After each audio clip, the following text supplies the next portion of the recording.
जय श्री केदार, जय श्री बद्री विशाल।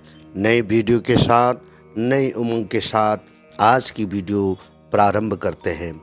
आज की वीडियो भी एकादशी महात्म्य के ऊपर है। आज मैं तीसरी एकादशी का नाम बताऊंगा, जिसका नाम है सफला एकादशी।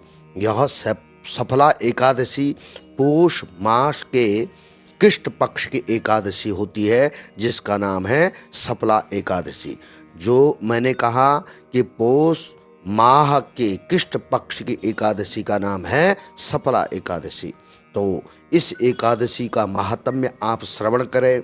भगवान कृष्ण कहते हैं कि हे युधिष्ठिर, मैं दान, स्नान, तीर्थ, तप इत्यादि शुभ कर्मों से शीघ्र प्रसन्न नहीं होता हूँ, पर एकादशी व्रत करने वाले मुझे प्राणों के समान प्रिय लगता है, जो मेरी एकादशी का व्रत करते हैं।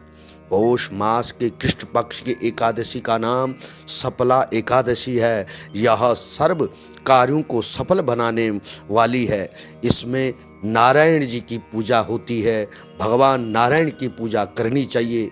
ऋतु अनुसार फल, फूल तथा धूप इत्यादि से पूजन भगवान नारायण का करना चाहिए।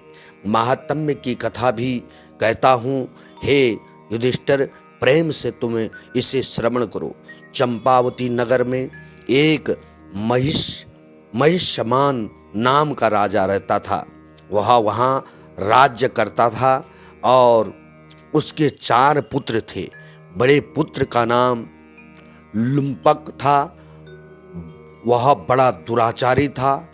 मांस, मदिरा, परस्त्री गमन, वेश्याओं का संग इत्यादि कुकर्मों में लिप्त रहता था। पिता ने उसे अपने राज्य से निकाल दिया और वन में एक पीपल का वृक्ष था, जो भगवान को भी प्रिय है। सब देवताओं का क्रीड़ा स्थल भी वहीं था। ऐसे पतित पावन वृक्ष के सहारे लुम्पक भी रहने लगा, परंतु फिर भी चाल टेढ़ी ही रही। वह पिता के राज में चोरी करने चला जाता था तो सेना उसे पकड़कर छोड़ देती थी। एक दिन पोष मास के कृष्ण पक्ष एकादशी की रात्रि को उसने लूटमार अत्याचार किया और तब सेना ने वस्त्र उतार कर उसे वन को भेज दिया। बेचारा पीपल की शरण में आ गया। इधर हेमगिरी पर्वत की पावन भी वहां पहुंची। लुम्पक पापी के सब अंगों में गठिया रोग ने प्रवेश कर दिया। हाथ पांव अकड़ गए। प्रातः सूर्योदय होने के बाद दर्द कुछ कम हुआ तो पेट का गम लग गया। जीवों के मारने में आज असमर्थ था और न वृक्ष पर चढ़ने की शक्ति थी। नीचे गिरे हुए फल बिन कर लाया और पीपल की वृक्ष में बैठ करके उसने वह फल का सेवन किया। हे प्रभु, इन फलों को आप ही भोग लगाओ। मैं अब भूख हड़ताल करके शरीर को छोड़ दूंगा। मेरे इस कष्ट मेरे जीवन से मृत्यु भली है। ये मेरे जीवन में अगर मैं कष्ट ज़्यादा पा रहा हूँ तो मृत्यु ही मेरे लिए भली है। ऐसा कहकर प्रभु के ध्यान में मग्न हो गया। रात्रि भर नींद नहीं आई। भजन कीर्तन प्रार्थना करता रहा, परंतु प्रभु ने उन फलों का भोग न लगाया।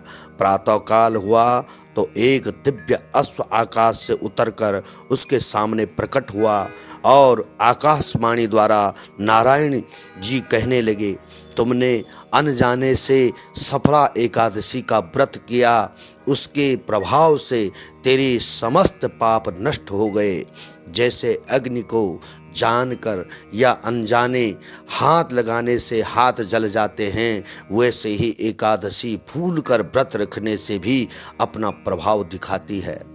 अब तुम इस घोड़े पर सवार होकर पिता के पास जाओ। राज आपको मिल जाएगा। सफला एकादशी सर्व कार्य सफल करने वाली है। प्रभु की आज्ञा से लुम्पक पिता के पास आया। पिता उसको राजगद्दी पर बिठाकर अपने आप वन में तपस्या करने के लिए चल पड़े। लुम्पक के राज्य में सब प्रजा एकादशी व्रत विधि सहित किया करती थी।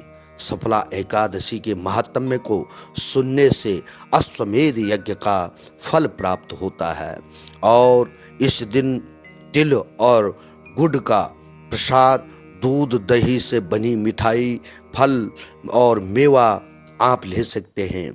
और इस एकादशी को सफला एकादशी कहा जाता है। सफला एकादशी का बहुत महत्वपूर्ण है, जो कहा गया है कि पौष मास के कृष्ण पक्ष को एकादशी आती है, उसका नाम है सफला एकादशी। तो आप सफला एकादशी को भी अवश्य व्रत रखें, भगवान नारायण की पूजा करें और भगवान नारायण को भोग में फल इत्यादि प्रसाद चढ़ाएं, तो आपकी मनोकामना भगवान नारायण पूरी करेंगे। जय श्री राधे, जय श्री कृष्णा।